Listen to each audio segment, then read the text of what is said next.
Original post, April 25, 2024. When I was 5, my Nana gave me her tea set. It was given to her by her mother. My Nana had no daughters of her own, and I was the only girl of her 11 grandchildren, so she gave it to me.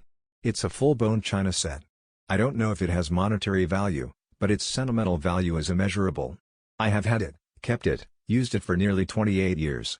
I wanted to pass it down to my own daughter or granddaughter one day. My husband knows all this.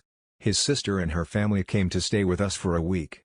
Whenever I have little girls over, I pull out my tea set for a tea party. I make tea sandwiches, scones, cakes, biscuits. My Nana made tea parties a big deal with me, and I carry that on. So me, my sister-in-law and her daughter had an afternoon tea party. It was a couple of weeks after that I had my friend and her daughters coming to visit. I planned a tea party. The morning of I baked, made sandwiches, went to pull my tea set out, and it was gone. I keep it in a cabinet in my kitchen. I wash it and put it away every time until the next time. I went a little mad looking for it. The visit came and went. I spent days tearing my house apart looking for it. Every cabinet, drawer, cupboard, the whole house was turned inside out. My husband even helped me. He was insistent that it couldn't have grown feet and walked away on its own. That's what gets to me. He knew damn well where it was, but he pretended that I had misplaced it. He knew how upset I was and tried to comfort me with promises to buy me a new set. As though a new set could replace my Nana's. A few weeks later he came home with a cheap, thin-looking set that he bought at Walmart or something. I threw it in the bin. Call me ungrateful if you want, I don't care. I was ungrateful. Something you treasure, something of great sentimental value given to you by your long-dead Nana cannot be replaced no matter how much, or little in this case, the replacement cost. Then I heard my husband on the phone. I heard him say that when we visit, to put it away and tell Melly not to mention it because I'm still upset about it. He didn't say the words tea set, but I knew that's what he was talking about. I walked in while he was still on the phone and called him a thief. He was like a deer in headlights. He quickly hung up and tried to explain. I wouldn't hear it. I told him to get it back. His sister called me and I called her a thief. I told her to return it in the same condition she took it or I would be calling the police. Then I hung up on her. My husband tried reasoning with me. He told me his niece loved it so much and that kind of thing really is for little girls. He said he was going to talk to me about leaving it to her anyway, so where is the harm that she has it now? He said I was too old to be playing around with kids' toys and I really should grow up. He said I was immature, and it means nothing. What he meant is that it means nothing to him, so I should forget it. The next day I not only went to the police to report the theft, but I also called my brother who lives in the same city as my husband's sister. My brother went around and got my tea set. My husband was livid and spent a couple of days calling me a lot of derogatory names. His tune changed when he came home to find me packing my stuff. He stole from me, pretended he didn't know anything about it, insulted me, tried to gaslight me. Now he's saying how sorry he is, and that we can work this out. I don't think we can. I look at him and see someone who steals from me, lies to me, makes me feel small, someone untrustworthy who doesn't care about me. 2 of my brothers will be here tomorrow to help me move.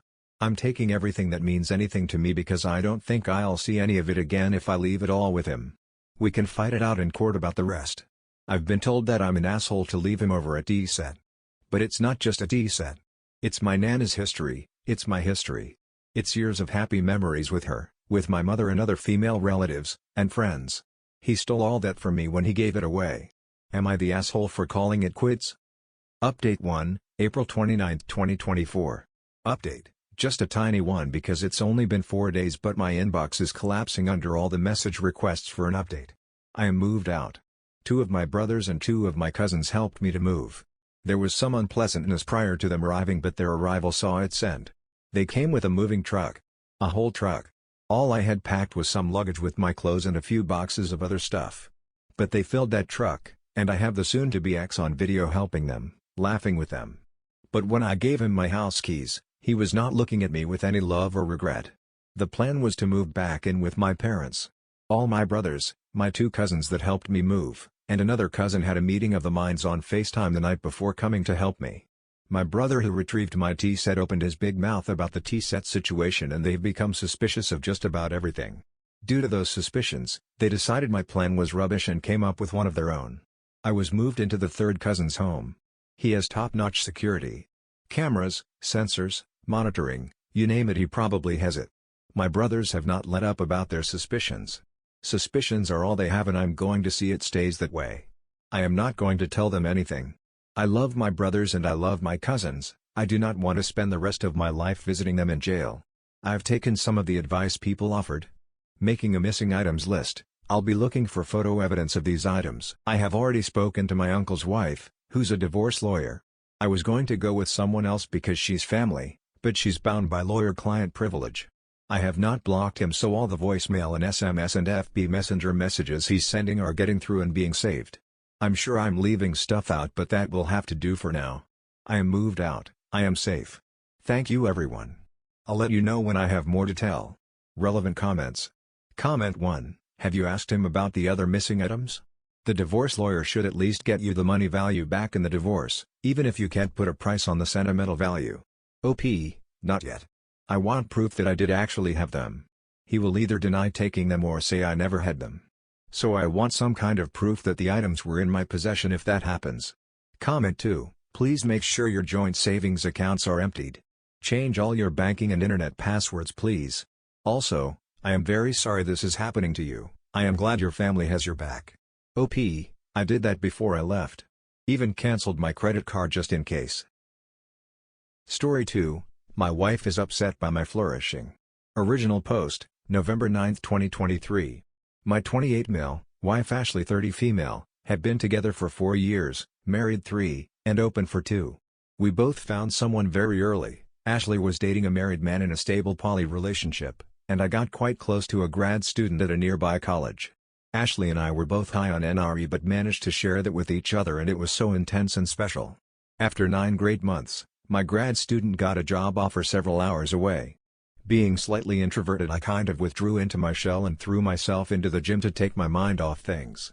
Less than 2 months after that Ashley's Meta got pregnant and her relationship started to wind down. I had hoped we could take some time and maybe travel or just spend some romantic time together after both of our breakups, but Ashley's plan was to chase that next NRE rush with someone new. But she wasn't matching with anyone that she could really connect with, she started seeing more people more often. Then she scheduled a date with a new guy on Saturday night which had always been our date night, we argued and she ended up not going out with either of us that night. She insisted we change our date night to Thursday because Friday and Saturday were better for her other partners especially if they wanted to do an overnight. All this caused me to spiral a bit and I was practically living at the gym, with no real enthusiasm for dating for a few months. The upside was I lost 35 pounds and really pumped my arms and upper body up. One of my friends Keith from the gym talked me into working at one of his clubs on Friday and Saturday as a barback since they were crazy busy. It's a mixed crowd LGBTQ+ with a big dance floor and a drag show. By the 3rd week, I was bartending, and the MC had made teasing me and grabbing my ass part of her act. I started getting hit on which boosted my confidence and went from introverted to the other end of the scale. After about 3 months, I noticed Ashley making snide remarks about my working and staying out all night as I think she was a bit annoyed or jealous I was having such a good time. She was still getting dealt crappy cards from a stacked deck, as she put it. Rarely getting more than 3 or 4 dates from any one guy before ending it or getting ghosted. Meanwhile, I'm going to after parties or hooking up and not getting home much before the sun comes up. Then came the big storm. 1. I knew I was going to hook up with a regular at the bar and not be home so I texted Ashley that I was having an overnight and would be home the next morning. I get a lengthy text about how I ruined the mood on her date and ruined things, and the next day had a big argument. 2. Ashley had told me she was doing an overnight on Friday, so after work, I invited a few people to the house. Ashley had a fight with her BF and came home early to find me in the hot tub with 3 naked women, 2 were lesbians but the picture didn't reflect that. 3. Ashley and her date decided they wanted to see the drag show on Saturday. It was a packed house, we had 3 bachelorette parties in the house that were in rare form. I was helping the barback clear empties from the tables, and the MC and one of the other divas were giving me the business which only egged the bachelorette groups to get handsy as well. As busy as it was, I never saw Ashley, but Kevin did and saw her leave in a huff with a bewildered date in tow. The day after she came to the club Ashley said we needed to close the relationship and work through some issues. We talked about a few of them, mostly me not being available on the weekends and not prioritizing our relationship. I had to remind her that she was the one who prompted us to move our date night from Saturday to Thursday to accommodate her boyfriend's schedules. She brought up how hurt she was when she had a fight with one of her dates and came home early to find me in a hot tub full of women when she needed me to be there for her. I told her for once I was getting to enjoy the same freedom she had, and if she was having issues then maybe she should take a step back and close her side while she got some individual counseling to learn how to deal with her issues. I haven't missed a Thursday date night with her, although she can spend a third of it on her phone with other guys and that's supposed to be okay, and I brought up how she literally sends 30 texts to my one. Last night she brought it up again and I said if she wanted to close, we could close, but it would be permanent. No dating or online flirting. She would have to delete all her dating apps and Snapchat, all her phone numbers of past hookups, everything. I made it clear if we went down this path the next time she wanted to so much as have dinner with another man alone it would be as a single poly woman. Obviously, she didn't like my idea and said it was unfair, and personally right now that isn't something I want either, but I'm not going to just let her pour cold water over my side to appease whatever is going through her head right now. TLDR. Wife wants to shut things down after possible envy or jealousy issues. Relevant comments. Comment 1. Yikes. It sounds like neither of you has tended to your relationship with each other in quite some time. You both seem to be prioritizing random hookups before each other when your priorities should be the other way around. Each other first, your dates second. OP. Respectfully, she was the one to move our date night to a weeknight and then spend Friday and Saturday chasing new partners, often spending overnights leaving me home most of the weekend. I still made an effort to plan date nights as best I could, which was hard considering we both have to get up early Friday to go to work. We were still intimate a couple of times a week. But I took the club job partially to fill the time I was left at home alone, and when I started having fun doing it she wanted to shut it down. Comment 2. She started it isn't the justification you think it is. OP. So, are you saying I should have just sucked it up and wallowed at home alone, while she dated all weekend? We had a pretty balanced routine that was fulfilling before she started her speed dating antics, or was that somehow my fault too? And I was pretty vocal at the time I was unhappy with things, but that all got pushed aside. Update 1, November 23, 2023. So a couple of weeks ago, my wife Ashley asked to close our relationship and work on some issues, which I refused since I was just starting to really enjoy it after being left behind, as it were. You can read my previous post for context if needed. Another thing she wanted was for me to stop working part-time tending bar at an LGBTQ+ club after she and a date of hers came in and she saw the attention I was getting there. Last Thursday was our scheduled date night where she again asked me to pause, reconnect, and work through some issues. Friday and Saturday nights had lately been the nights I worked at the club while she went out with her other partners and was often gone overnight, leaving me alone for most of the weekend. This last weekend she spent both Friday and Saturday nights sitting alone at the end of the bar where I worked. I had a date already planned for Friday after work, but on Saturday we left together and had breakfast before going home. All this week her phone has been silent, and I have only seen her texting a couple of times. All 3 times we have been intimate this week she has been the one to initiate it, which is the total opposite of the last 9 months. We had a long talk and she wants to make Saturday our official date night again, in addition to keeping Thursday night as well. She said she had pulled all her dating profiles down and deleted Snapchat, basically closing her side of the relationship down. Her only ask has been for me to not work Saturday so we could spend the entire day together. I told her I could do that, but I needed to give Kevin time to find a replacement for me at the club.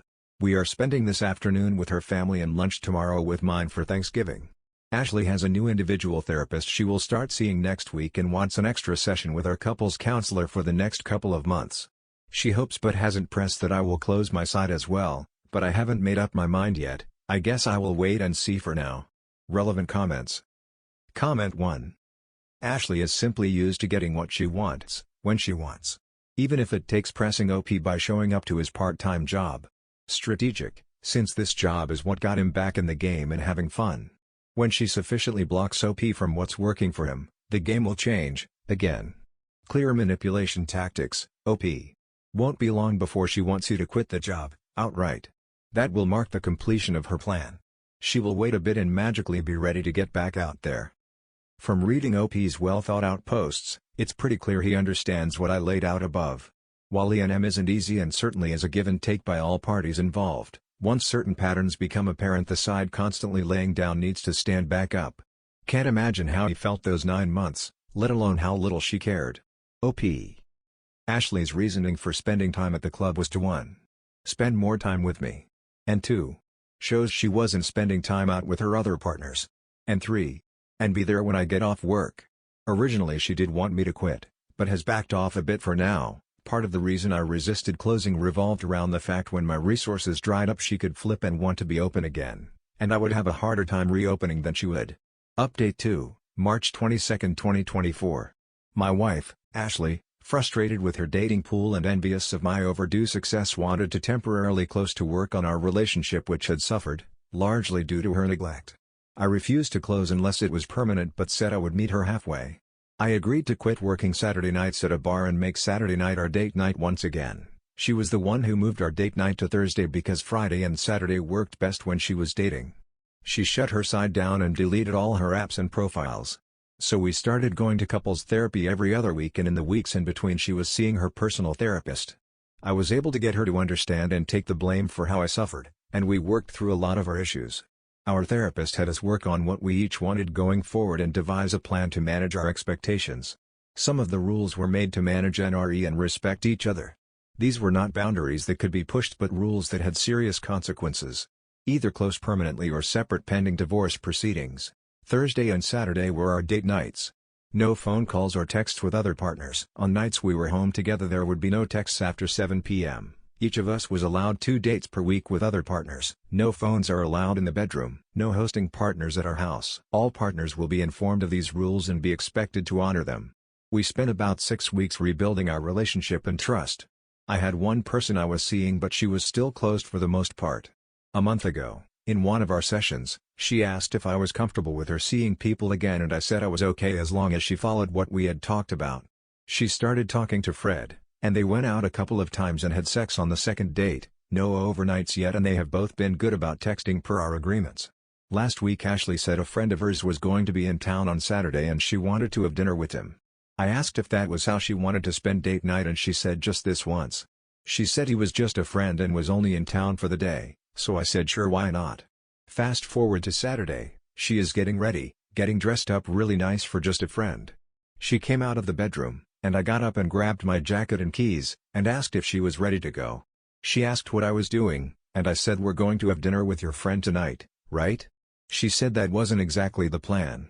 I apologized and said that's what I thought she meant about having dinner with him on our date night and suggested she text him and tell him it would be 3 for dinner. After more discussion, she did send him a text that she would be unable to make it for dinner. We ended up getting a pizza delivered and talking most of the night. Sunday morning, we slept in and she woke up like nothing had happened and rolled over on top of me.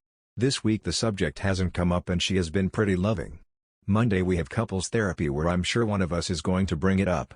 Hopefully, it's just a small bump in the road as we have been better together than we have been in a long time. This Saturday we are celebrating my promotion, and I am surprising her with a trip overseas. TLDR, after several inquiries, I am posting an update. Things are looking up but still a little bumpy. Relevant comments. Comment 1. I find it odd that you would try to join a dinner that you were not invited to. Reading that felt like you were intentionally looking to provoke her or ruin her evening. I can appreciate being upset if you two had plans she was breaking to be with a friend. As written, it didn't look like you two had plans that night other than it was a date night. In my household, there is a standing date night but one of us still has to ask the other out, and make plans. This didn't read that way to me, like you two didn't have a specific date already happening. I could be wrong. Maybe you left that part out about actually having plans with her that evening. OP. We have gone on double dates on date night before and I asked it this way on purpose. If he was just a friend, why wouldn't I want to meet him? And why would she be upset? Either way, I'm not going to let her slip into old habits of breaking our agreements again. I gave her the option to go if she really wanted to, but she knew that would mean breaking our agreement and she called it off. Comment 2. Ha. Seems to me based on her canceling the day after finding out you were going to that she obviously intended this date night with a friend to be way more than that. I suspect you think that too. Otherwise, why cancel it? If my hunch is right, then that brings up trust issues, doesn't it? I think you definitely need to explore this friendly date night further at your next counseling session together. Good luck. Comment 3. The only thing I would suggest here is more direct communication. I don't think you're wrong and I don't think you're 100% in the clear. You're doing a great job being firm in your rules, I'm just suggesting you say it up front. And she's far from off the hook because she should have directly told you she intended to meet him solo. She tried to skirt around agreements, and you put your foot down. OP. I didn't come straight out and tell her no, not on our date night because I knew she would sulk and try to wear me down like she used to do. And as she got closer to leaving, it was clear my hunch about what she had planned was correct. If I had let her go, she would know that I would cave whenever she wanted to bend a rule. The last few months we have had zero issues, and it has been nice. I have been thinking about quitting the bar gig altogether. It was never about the money and more of a social outlet. So when I saw her old patterns starting to re-emerge, I wanted to slam the door on it, once and for all. Was it a blindside? Yes. But it gave her zero time to manipulate me. We had all week to talk about it and she finally came clean. He was not an old friend, just someone she had been talking to online for a couple of weeks. Comment 4. So what are you going to do? She's obviously not only trying to bend your agreements in her favor, but she has no qualms about blatantly lying to you. Do you still think this is going to work? OP. It's frustrating for sure. And we will address it in therapy next week. Things have been so much better lately and were looking so promising before this episode. I feel like she is trying to change, but it's not like a light switch she can use to change all her behavior all at once. I would like to get past this, but I admit my patience has been stretched to the breaking point. She is also aware that I talked with an attorney last November when things got really bad. And that she was weeks if not days from being served. She found out when my check for his retainer cleared the bank and she Googled him and found out his specialty. Update 3, April 27, 2024. I had high hopes, but I have to admit most of you were right. Things were looking up and we, at least I, were happy, and things looked like we had moved past all the drama. But her lies kept piling up, even telling little lies that didn't mean anything. Last Sunday, Ashley said she was going shopping with her mom and would be home around 5 p.m. About 30 minutes after she left, I heard her watch dinging away in the bedroom. She had left it on the charger by the bed. I called her to tell her she had left her watch and to pick up bread for dinner on her way home, but she didn't pick up, which isn't unusual when she is driving. So, I called her mom, and when I told her to tell my wife when she got there, she seemed surprised. I chatted with her for a while and discovered they had no shopping plans. Now I checked the text messages that had been coming in on her watch. The one that stood out was from a guy named Alan, whom I didn't know, saying he was running an errand and was going to be a little late. I was composing a lengthy text message when Ashley called me back. She said her mom had forgotten about the shopping trip. I stopped her and said since Alan was running late she should come back home so we could talk. There were a few seconds of silence before she said she would be right there. When she got home, I told her I had had it with all the lies and gaslighting. I told her to pack an overnight bag and to just spend the night with Alan as I needed some space to process what I needed to do next. She apologized for lying and said we needed to talk this out now and not let it fester and get any worse. I told her I was going for a ride to clear my head, but it would be better if she wasn't here when I got back. I was gone for a couple of hours, during which she sent several texts. When I got home she was still there, so I packed a bag and left again without saying much. I got a hotel room and muted my phone.